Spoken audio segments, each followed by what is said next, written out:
মহাশিবরাত্রি ব্রতের শেষে পরের দিন সকালে, এবছর সোমবার পড়ছে, ভোরবেলা 6:15 নাগাদ সূর্যোদয় হচ্ছে।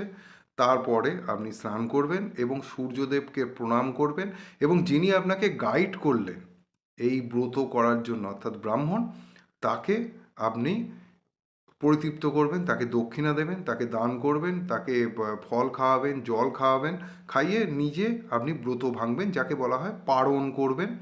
এই পারণে আপনার জল খাওয়ার একটা মন্ত্র রয়েছে। তবে হ্যাঁ, যদি কেউ ব্রাহ্মণ না পান, এই গাইড ভিডিও আপনার কাছে রয়েছে, আপনি এই ভিডিও দেখেও করতে পারেন। 6:15 পরে স্নান করবেন, স্নান করার পরে সূর্য প্রণাম করবেন, করে হাতে 1 ঘটি জল নেবেন, নিয়ে এই মন্ত্রটা পাঠ করবেন, যে মন্ত্রটা আমি বলছি।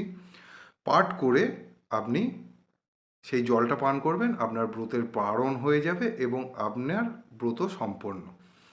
মন্ত্রটা কি? ওং সংসার ক্লেশদগ্ধস্য ব্রতেনানেন শঙ্কর প্রসীদ সুমুখনাথ জ্ঞানদৃষ্টি প্রদো ভব। এই মন্ত্র পাঠের পরে জল পান করলেই আপনার শিবরাত্রি ব্রত 2026 সালের মতো সম্পন্ন। ভালো থাকুন, সুস্থ থাকুন এবং প্রতি বছর এই পদ্ধতিতেই শিবরাত্রি ব্রত পালন করে শিবের কৃপা লাভ করুন। সবাই ভালো থাকুন। হর হর মহাদেব।